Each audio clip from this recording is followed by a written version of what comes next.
China, as it's risen to global position, global eminence, is different from any rising power on that scale that we've ever seen before.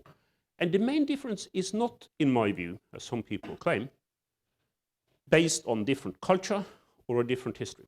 It is, in a way, the opposite.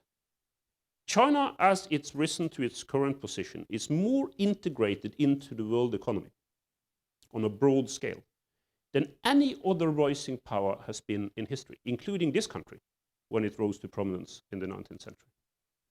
Many of you will know this already, but I think it is important to underline the degree of integration with what is happening globally, and certainly, first and foremost, within the region itself, that China has at the moment.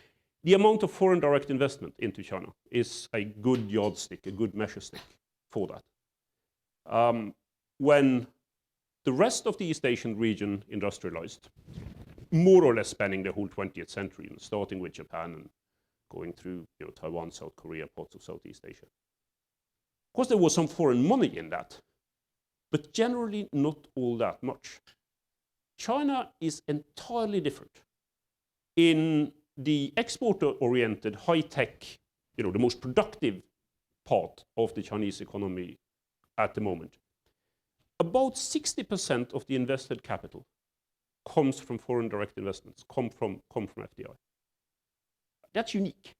I mean, no other power has risen to international prominence under these kinds of circumstances before. What will it mean for China's future? We don't know.